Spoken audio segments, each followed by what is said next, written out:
It's not a bird, it's not a plane, it's Superhero Slate. It's a modern podcast where we talk about everything that's great, like movies, TV, superheroes. It's Superhero Slate. Oh yeah. Hello everyone and welcome to Superhero Slate, the show where we run down the latest superhero entertainment news. We love TV, movies, and superheroes, so let's talk it all out. My name is Chris Dillard. And my name is Mike Royer. And welcome to the official Superhero Slate review of The Flash. I just realized this is the first time that running down the latest superhero entertainment news was appropriate. This is like the first time we can say, oh, we're doing the same thing. Yes, we have a built-in pun right in our introduction. But much like The Flash and his speed, I am coming really hot here at the top of the show, Chris, to plead with humans, with humanity. Oh no. To please just review your theater-going etiquette. I had an awful person next to me watching this movie, and this just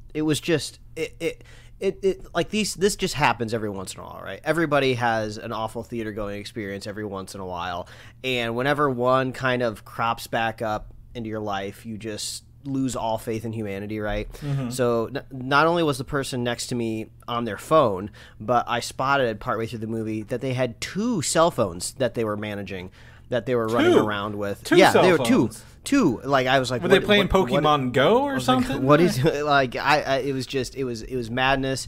And then if I wasn't so mad, it would have been comical. About halfway through the movie theater, your pet peeve, Chris. They bring out the inflated nacho bag that you get at the concession stand, and the chips sound like they're crushing glass, like halfway through the movie. It was absolutely maddening. But so I'm just like, I'm either pleading with humanity to just wise up, or I'm pleading with movie theaters. Like, I'm at the point where I would pay like $50 a movie ticket if I could be absolutely guaranteed a distraction-free experience. Mm-hmm. And I have some suggestions just in general, maybe where we wouldn't have to start spending $50 for a ticket and bring in like security guards to whip people into shape. First of all, the PSA that they do in every movie theater that says, hey, put your phone away, don't distract your other viewers, we're moving that right before the title of the movie starts, right? Yeah. We're not putting it halfway through the credits. We're not putting it a couple before the trailer or before like the Coca-Cola advertisement. I want that to be the very last thing they see before the movie actually starts. And I don't want it to be cutesy anymore. I don't want it to be like an Amazon Prime sponsored segment where they just show like a reel of villains from Amazon Prime shows. No, I want like stern, I want like a scary grandpa to walk out on the screen and just like chastise people for it. That's what I want. And I honestly think that would help a lot if the reminder just happened just before the movie starts, because people forget it. Once you see all the trailers and all the stuff, it's out of your mind. It shouldn't be the same person telling you, hey, buy a Coke. Oh, and also don't forget to turn off your phone. It should be a little more menacing than that. Yeah, exactly. It needs to be menacing. And I think that would help a lot. Usually those just little tweaks can really help out a lot. But also there's just like ingrained behavior in people where they think their cell phone is not a problem anymore. And I know this is supposed to be a review for The Flash, but I've been sitting on this all weekend. I was going to say, this is the first time hearing of it as well. So the people next to us got those little plastic containers of like ice cream bites, and partway through the movie, after they ate them, they accidentally dropped them and they landed on the floor and they made a noise. And that was enough for them to lean over to me and say, like, oh, I'm so sorry. But getting your phone out every 20 minutes to check your messages or like shoot somebody an IM, like how do you? There's a cognitive dissonance there where people just are so intuned and ingrained with their phone as like a second skin that they just don't see it as a problem. So like I'm all aboard for like any and all ideas out there in the world. But that being said, I'm going to do my best to filter through this awful experience at the movie theater. I've hated it. I've always said I hate it, and it's not my favorite. But the idea of the premium seating at AMC would make sense for you, right? Like this is like one of those things. Like, yeah, the people who are making noise on their phone, they're not paying extra, right? They're not doing the extra funds to get there. Did you go to the same theater where you put down the tape, by the way? I'm curious if the tape lighting is still in place. Yeah, yes. If you're not aware, the movie theater me and my wife go to has some abrasive LED running lights, and some of our favorite seats are just blasted by some laser beams. So I took some black electrical tape once and I covered over it. I've been waiting to get back into that theater. I haven't had a chance where the times have aligned, but I would like to go back there. But okay.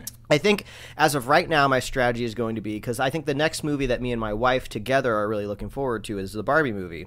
Mm-hmm. So what we're going to do is we're going to buy seats at the end of the row, which usually I don't mind. I don't think it throws off my center viewing at all to go all the way to the end of the row, and then we're just going to have to bite the bullet and start buying a buffer seat, right? I'm just going to buy a seat in between me and my wife and the next people in the row, and just hopefully that just shakes out some of the crazy.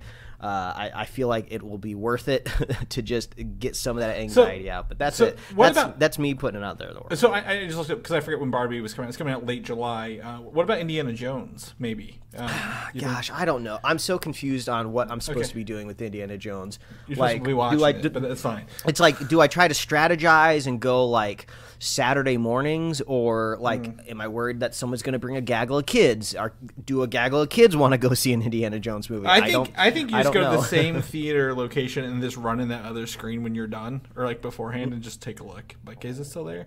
And then leave. Yeah. I think it'd be the best. I don't know. We'll see. But anyway, that's my rant.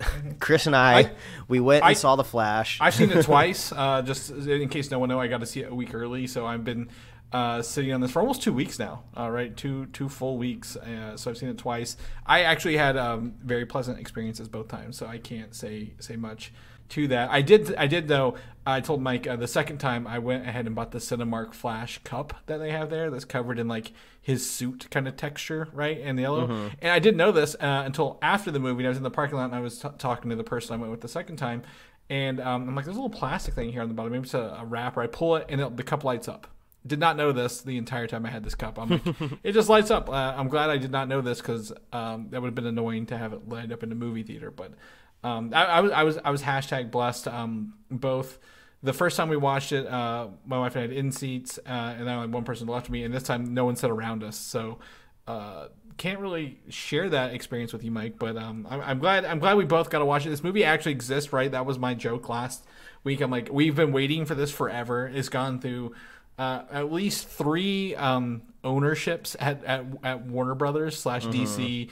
It's gone through a handful of directors, the whole 10 yards. So they filmed it and it came out this weekend. And to that point, it is also underperforming, Mike. I hate to say this, but it's only currently, according to Deadline, right before we got on here, at $55 million this weekend, which is less than anticipated.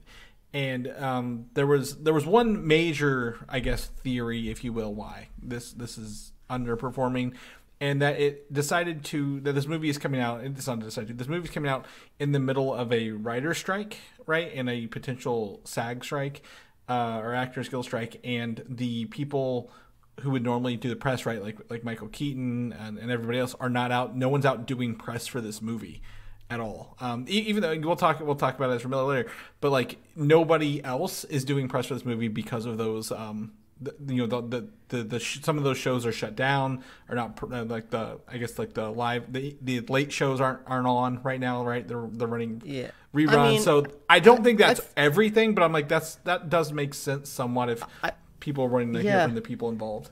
It's like, I feel like it could be a contributing factor. Yeah. But in my opinion, before we get into talking about the movie, I feel like it's just like DC doesn't have kind of like the synergy machine running anymore, right? It's totally stalled out. James Gunn's going to try to get it going with his brand new Superman franchise. But there's just no cross-pollination hype machine going anymore.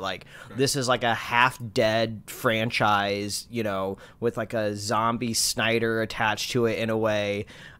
So it's just, I feel like you just don't have the, oh, what's going to happen next, or what's this leading into, or, oh, I can't wait to see how this movie resolves like the last thread in the last movie, which I think is how these comic book movies have really been able to generate all of their own buzz and own money in it as well. But also, too, it's a very competitive month for movies as well. Oh, absolutely. People are looking forward to other films. Elemental also came out this weekend. So, if you have kids, you probably take them to that over The Flash, right? At the end of the day, for your family.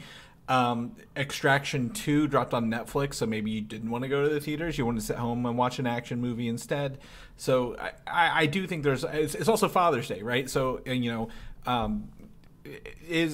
does your dad want to go watch his Batman? Possibly, but you may be out doing other stuff other than going to the movies. Yeah. I can tell you anecdotally, it's Father's Day today, and my father did not choose The Flash. He chose Spider-Verse, nice, which is the correct choice. yeah. So a lot of multiverse movies out this week. So yeah, I've got no other updates on the box other than it's underperforming $55 million.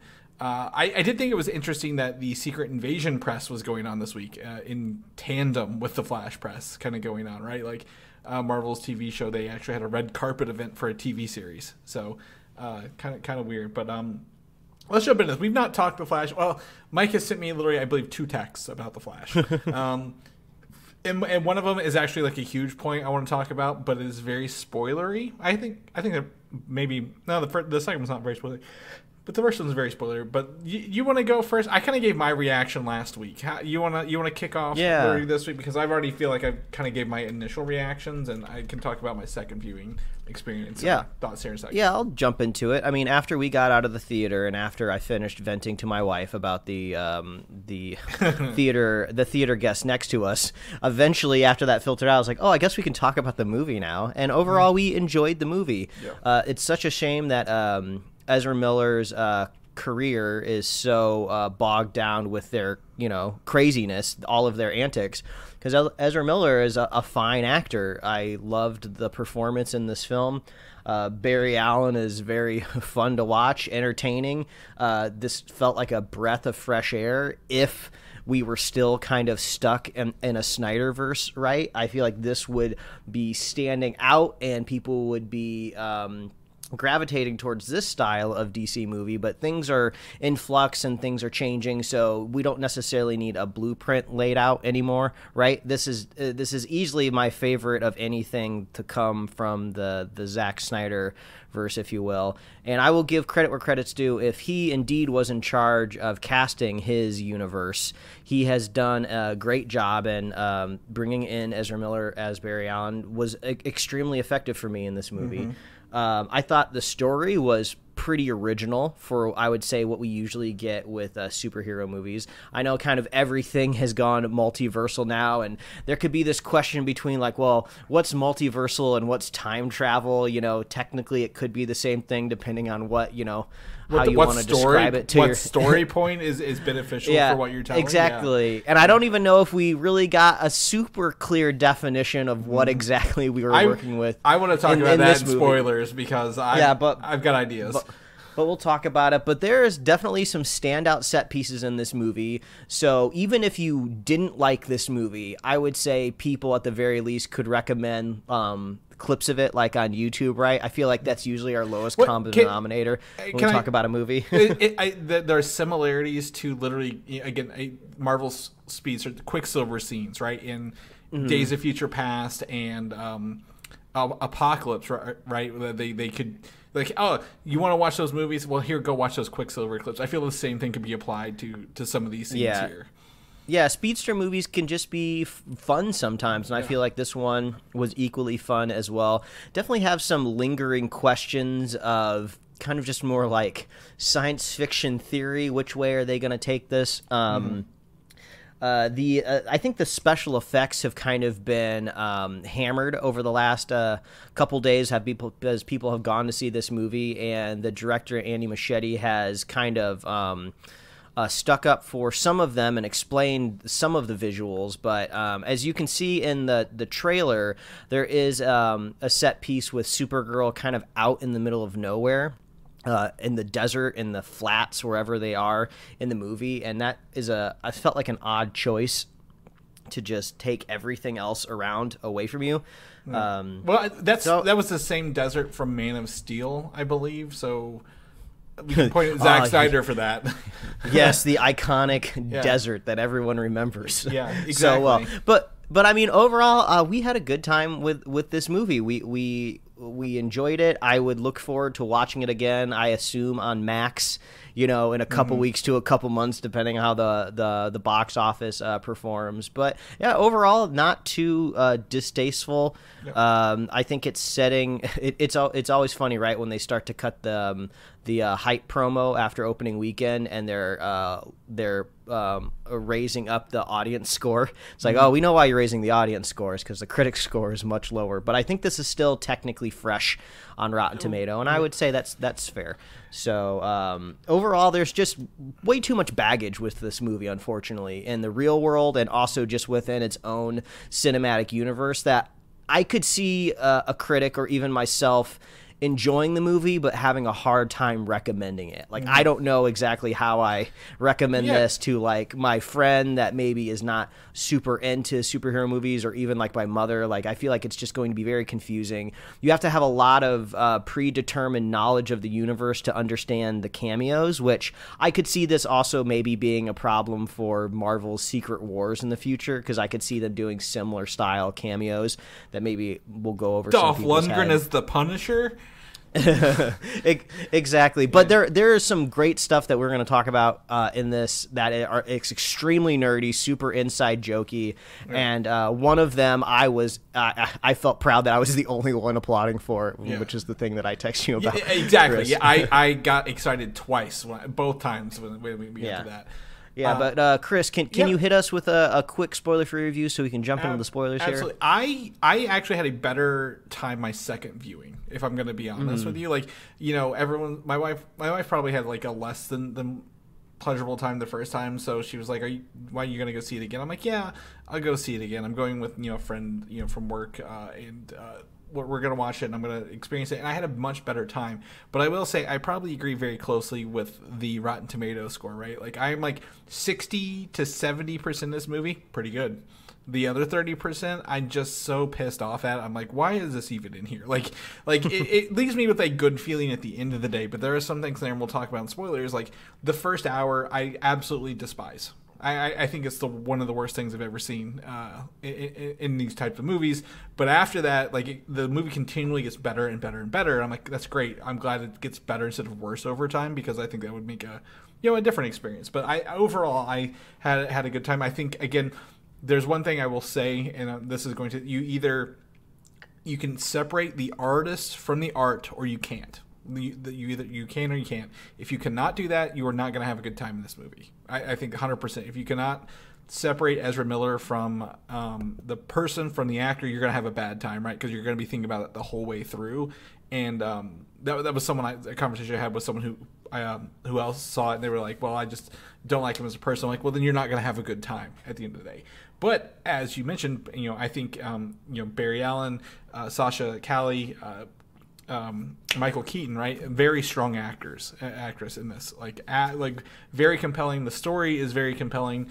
There are things that I think there's a couple moments that were rushed, but overall, and things I think that it could do better. But overall, I think you're right. I had a good time, and the second time I was like, all right, I can sit back and do this. But at the end of the day, the question we'll have, and we'll probably discuss here in spoilers, is, does any of this matter? Did what we just watched have any effect on anything ever again, or was it just like we had to get this out because we already filmed it before? Literally, Warner Brothers has changed, like, from one CEO to another CEO, then bought by Discovery, and then now someone else running DC Universe, studios. Like, what's gonna linger from here, and what's not at the end of the day? And we'll probably talk about that in spoilers. So let's go ahead and let's jump into those. Let's get into these spoilers. I'm putting up the time code right now. If you've not watched this movie, or you want to really just hear full details before watching it, you can jump in right now.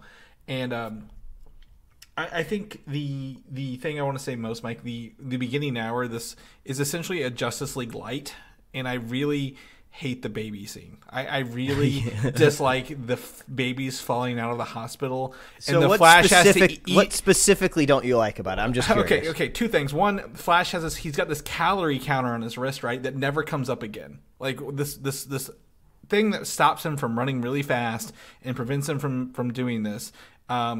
He's got a calorie count. He's like, oh, I got to eat, So he runs past the babies, breaks into this candy machine, stuffs his face, re-energizes himself. The baby CGI is also wonky, but I'm going to give this one a pass on all CGI because some of it, like the Chrono Bowl, is very like artistic choice, right? Like like that was very artistic choice.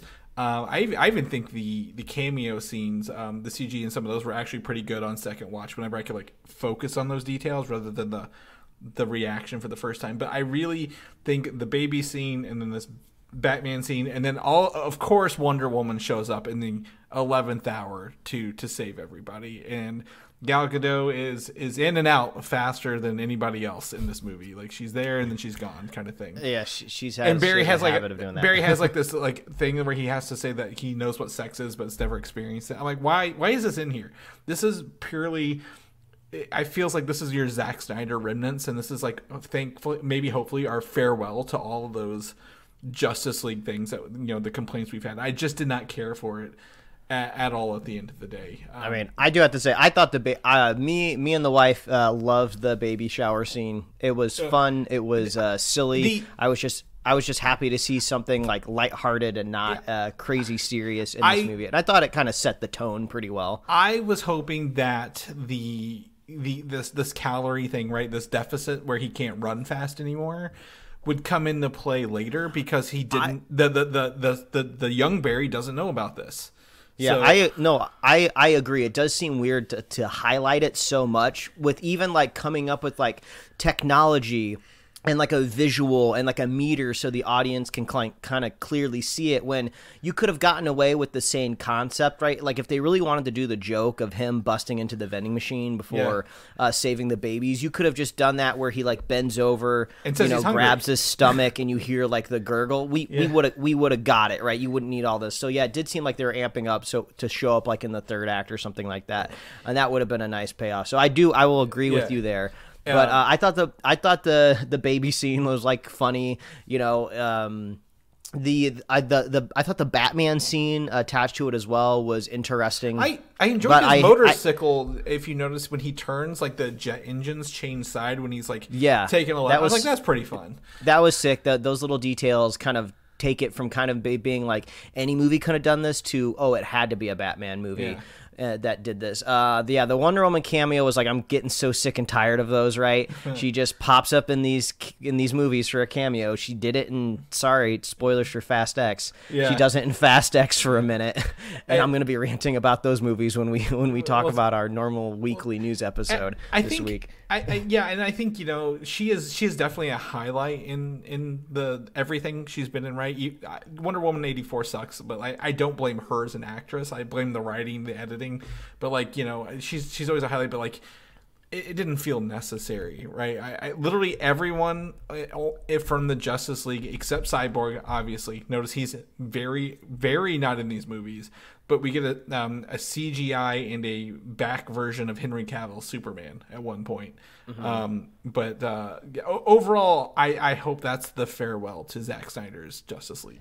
Right? Yeah. I feel like this is it. This is your last action scene. You've got three of everybody. We're gonna move on, and that's kind of what happens. I think that's really, to me, where the movie picks up is when he has the phone call with his dad, right? And it becomes an emotional journey, and Ezra Miller, they really, really bring forth like those emotions, and like the story really comes to life at that point. Yeah, you just really start to set up the stakes. I do have to say, the inclusion of Iris West seems to be utterly pointless. I don't know. I think it's fan casting. Like fans got mad or something. She wasn't in. Yeah, it's like I've seen the actress before. There's no doubt that there is more there that she could have done. But it just seemed like a weird inclusion to kind of just give Barry something to come back to, right? Motivate him through relationships, because it does come up when he meets his 18-year-old counterpart. Right, but she didn't even show up in the other universe, right? You hear it, but she literally could have been just literally anybody at that point. She had it's great they brought someone in, but she didn't do anything extra. It could have been anybody. But I mean, I feel like the movie at its core is strong about a character getting desperate, wanting to save his father, bring back his mother, died when there was a child. Lots of really intense stuff here. And it's classic kind of Barry Allen Flash origin story. Yeah, and it's a clever way to back into the origin story too, right? We're going to take it from a unique take, but we do get to show the audience how, the Flash became the Flash. He's been in like 2 or 3 movies, and this is, technically his origin film, if you will. Yeah. I like the fact that, we get to teach a new Barry Allen kind of how to use the powers, like an interesting take of just like, oh, I've been there before. You shouldn't have ran off. I would have told you the clothes would have burned up. I thought all that stuff was like really fun. We hadn't really quite seen that before in a superhero movie, right? There's a chance that maybe we get something kind of like that in the future at Marvel with a live action, like Miles Morales. I guess we kind of saw it in Spider-Verse a little bit, right? When we get to see Peter B. Parker teach Miles. So it's fun seeing that somebody that's been there before, that's gone through all the mistakes. So I enjoyed all of that. I was a little, I would say, underwhelmed by just Michael Keaton as a whole, right? I just kind of thought this return of Batman, and this specific Batman, was just going to be a bigger presence. And while there was definitely some cool Batman stuff happening, right? Whenever you see any like Cape Crusader gliding around on their cape and they're kicking people around and they bust out some of their gadgets, it's cool, but like, I just felt like they never elevated it more than what it was. Like, I was really hoping we would see like some sort of Tim Burton style come out in some way. I thought Barry Allen was going to be trapped in kind of like a Tim Burton-esque universe, but the way they kind of set up this time travel spaghetti multiverse thing, it's kind of more lean, because now we have a couple different examples as an audience, right, to look at how multiverses are being handled. And this is kind of more of the everything everywhere all at once multiverse, where there are just limitless versions of multiverses, right? And there could be a minute change between different ones. So it's like, oh, this isn't like the Tim Burton Batman universe. This just happens to be a universe where Michael Keaton is Batman.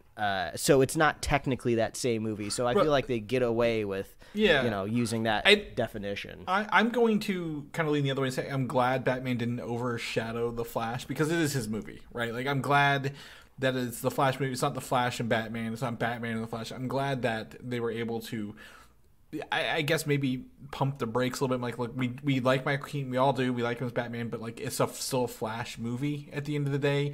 And we get, again, the Bruce Wayne and the Batman, we get to see the suit. There's even a reference at one point where the younger Flash is in that rubber suit and he can't turn his neck. Like, from the 89 movie where he can't turn his neck and he has to move his whole body. That was fun. But their explanation of a multiverse is, I don't think it's everything everywhere all at once, because they're like, well, if you affect the past, you affect the future, you affect the past, like even beyond where you went. And I'm like, you're literally just making up rules for your own movie so you can include an older Batman rather than a younger Batman, right? Like, you're like, oh, Barry is 18 and we have an old Batman rather than Ben Affleck. I'm like, he's like, oh, the spaghetti, anything can touch and twirl and move around. I'm like, you just literally, and that's fine, you can make up whatever rules you want, but their rules only apply to this universe, and we'll never hear these again. I guarantee we will never hear the spaghetti analogy ever again in DC. Well, I mean, it's a good like question to bring up, because ultimately at the end, when Barry kind of goes back to possibly his own timeline, if we think he can't, because he affected something, so it's definitely another. Yeah, so like we get to see, it's not the same one. George Clooney is Batman, which I'm curious if that stays around or if that's just a joke. I'm not 100% sure. But like, is that just technically a different universe? Did him going back in time create a new spaghetti strand so he can never truly get back? So he just happens to go to something relatively close.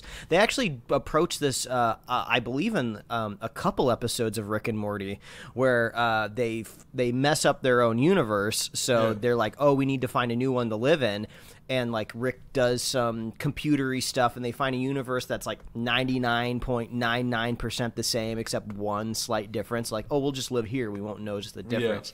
Yeah, so it is getting a little confusing, because like usually traditionally I feel like most of the time when you see the Flash doing stuff, it's time travel related, and like the multiverse doesn't show up, but we see the multiverse show up in a big way, in big giant sphere cameos at the end. They yes, which make no sense. Like, you have so many DC movies and properties to pick from, and they chose the weirdest ones, right? Like you could have referenced literally the Flash TV show / Arrowverse, which just went off the air after how many years? 14 years on air or something like that. 9 seasons of the Flash. I'm like, you literally could have referenced this, but instead, obviously you choose Adam West Batman, you choose Christopher Reeve, you choose George Reeves, the earlier Superman, right?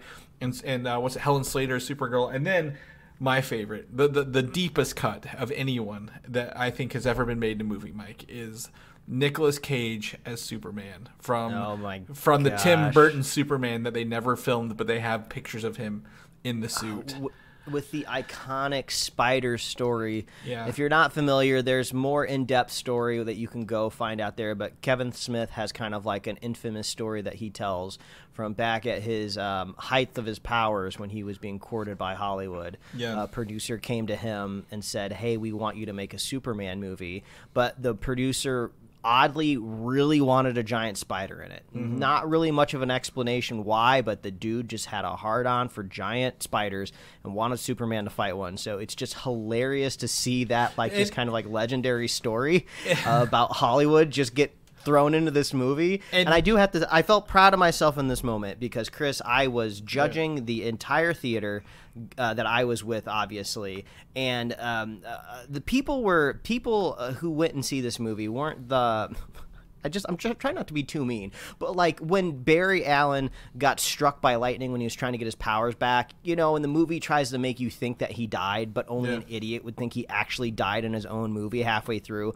The people next to me were gasping. They thought he was truly dead, right? And they were gasping at every little cameo at the end. Before you get off your soapbox, let them have their moment. No, because I hate them because they take their phones out. Well, okay, that I get, but yeah. I was like literally the only one in the movie theater that knew what was going on with the spider, so I was just like, I felt like I was flexing a little bit, but I didn't impose it on anybody. Yeah, I kept it to myself. It's a fun, and my favorite part is they actually animated the scene too. It's not everyone else just stood there or they used clips from them, but this one they actually gave it like he flies in and he's fighting the spider, then kills the spider with his laser vision, and then turns to the camera. I'm like, oh my god, this is fantastic. This is the deep cut you want. Like, but I wish there were more deep cuts. I'm really disappointed in how few multiverses they showed.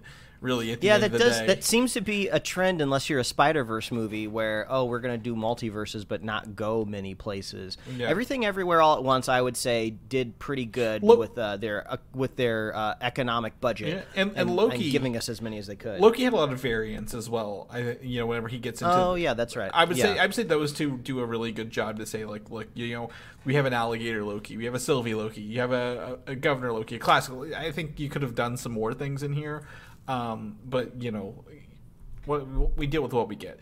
I would also, one of my complaints would be also the ending just kind of happens, right? Like when we're talking about these universes colliding, like we literally leave Supergirl and Batman and we never see them again. Like you just run and like they start running, and then the final act is literally in the Chrono Bowl, right? Until he has to go undo what he did in the past. So. I think that was kind of disappointing. We never got to revisit their fates. Yeah. Well, it is interesting because it was.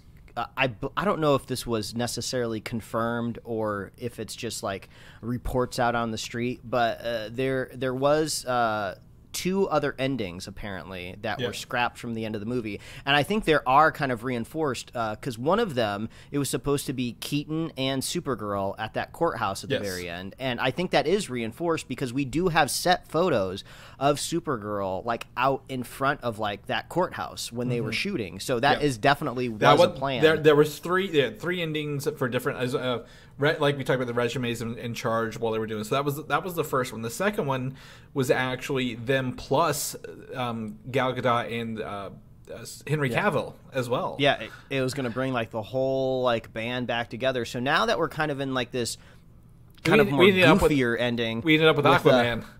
Yeah, and wow, what an underwhelming mid-credit scene or post-credit scene or whatever you want to call it. Yeah. Like, I guess it's supposed to get us excited for Aquaman: The Lost Kingdom, but I don't know how the hell this does that. Is this the same Aquaman? Is this Aquaman: The Lost Kingdom set here, or is it a different Aquaman?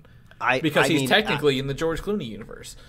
I mean, I don't know, but that's the thing. Are we truly in the George Clooney universe, or is this just like a fraction of a difference from Barry's normal universe, right?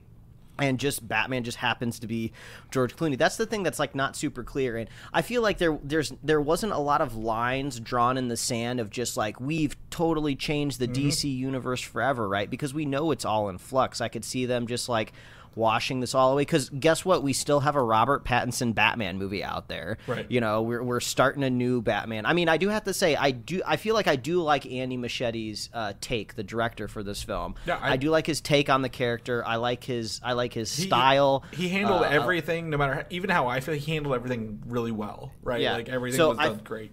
Yeah, so I feel like this is a really good sign for Batman the Brave and the Bold, which he's supposed to be taking the helm for. Yep. So I feel like this is a good sign moving forward. We forgot to mention this. We probably could have brought this up in the spoiler-free section, but I thought the score of the movie was really great.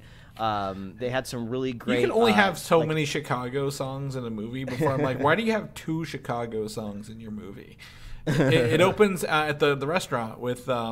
Was it If You Leave Me Now, and then they had 25 or 6 to 4 when they got to Batman's universe. When he's like fighting him on his dining room. Yeah, when he's making the spaghetti with his one flip flop on or whatever. I think soundtrack's fine. I agree. You know, we got the whether affect you, the Tim Burton score was really fun to hear when they would go into the Batcave for the first time and revisit that.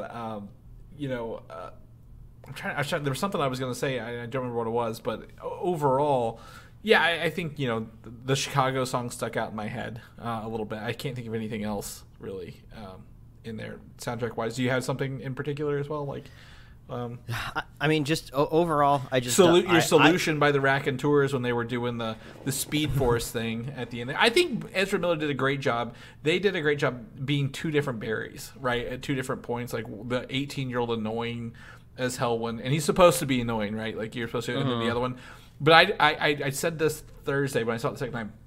The original Universe Barry, our OG Barry, he was a different person when he went into the universe than when the first half of the movie, right? Like he was very like whiny and like, I don't want to be the janitor for the Justice League, and this is always a Batman problem, and the awkward sex thing. But when he went into the future, he was like more, I guess, adult oriented. Like he was like, I'm things, you're annoying me, stop it.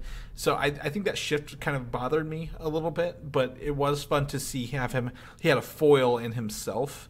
Like when he tried to phase through the wall and they smashed each other after young Barry got his powers. There's some pretty comedic gags in there overall stuff. I just hope at some point in time in the future we can get back to a place where we can see any version of the Flash just do awesome Flash stuff, right? Because when they're fighting the Kryptonians at the end of the movie and things are just popping off and going great before Supergirl dies for the first time, it's just awesome. He's making tornadoes, right? They're like doing like Emperor Lightning Blast with their hands. They're running off of each other.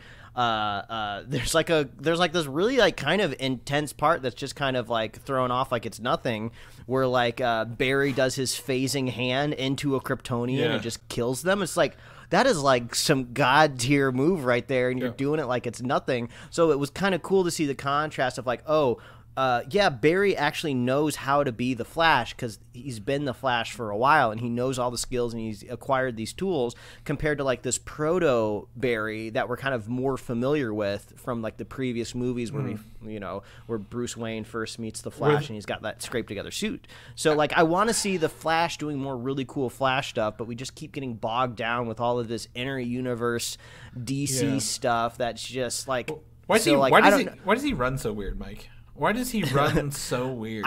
I feel like it is definitely a creative choice, and it's got to be from studying like speed skaters, like speed ice skaters, because I feel like they have the same motion where like the fingers fingers come up. Yeah. So it's I could see it going. I could see it going away very easily, much like the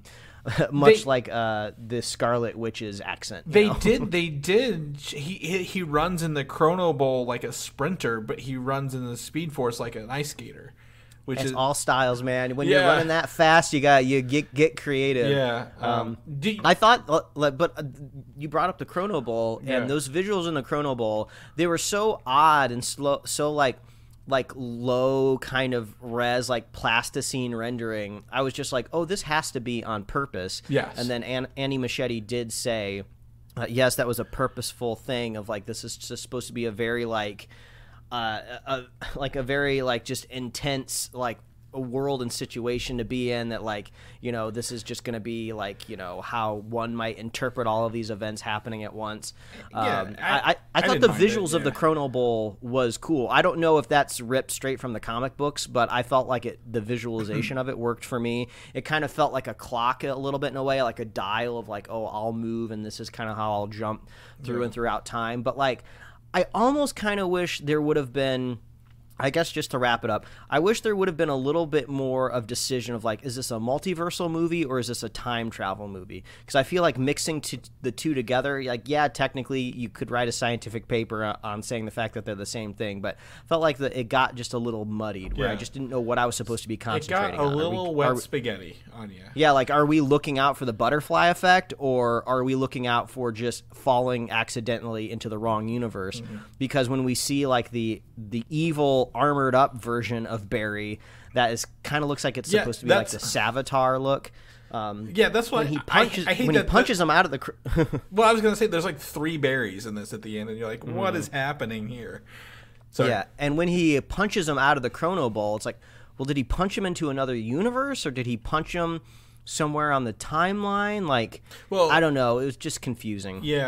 Yeah, and I'm trying not to think of it too much, literally because like they made up their own rules, kind of, it felt like, as they went along, right? Like, the spaghetti thing is like, oh, it can be parallel, it can be a branching path, or it can loop around and be completely different. And I'm like, it doesn't hold me back from enjoying the movie, but it's something that they're gonna have to figure out. Yeah, they don't care. If they're rewriting their whole, this will never. My feeling is if they never want to reference this again, which they may not, they don't have to ever. They're like, yeah, we don't have to worry about the Flash, Aquaman, whatever. I would say my one of my complaints at the end, right where I said the ending happens, like it comes down to 3 versions of Barry, right? Like technically, one original Barry, young Barry, and then older version of young Barry who's been running this. I really wish there had been a true villain of the film, right? At the end of the day, and old Barry, he's like, oh, you're my hero, and then, but like I never got the feeling like he was his hero throughout this movie, right? Like he's like, hey, I'm doing this because you're my hero, and then the younger Barry like jumps in front of him, like they cancel each other out. But I'm like, I never got the feeling he was his hero in any of this, and that really kind of, it didn't sour me on the whole journey. But at the end, I'm like, this felt like a really, really quick ending.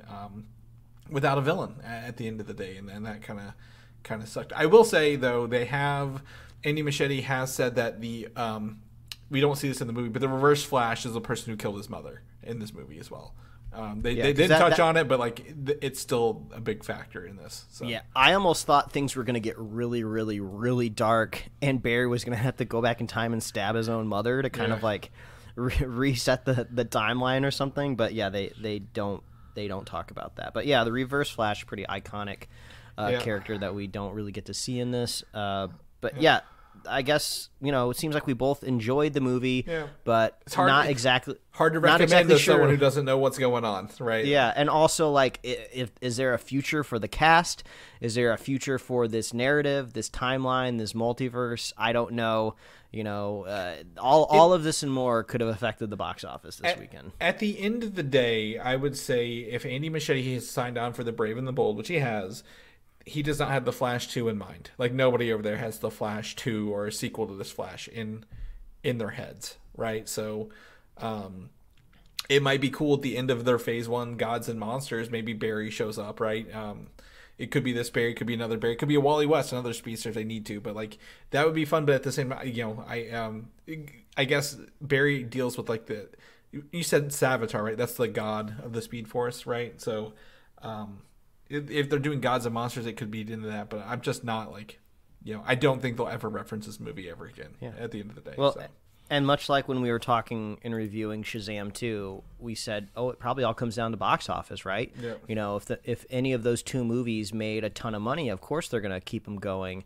Yeah. So, yeah, it seems like if this one is not, overwhelmingly bringing in the box office dollars, why risk your future on Ezra going forward if it just doesn't seem like the return is going to be worth the risk? So, not a lot of high hopes, but there's lots of other flashes that they can pull from. We obviously see that they're okay with visualizations of other multiverses. So, maybe Nicolas Cage is Superman. No, I'm kidding. Yeah, so maybe like you said, maybe they could bring Ezra back in some other function in the future.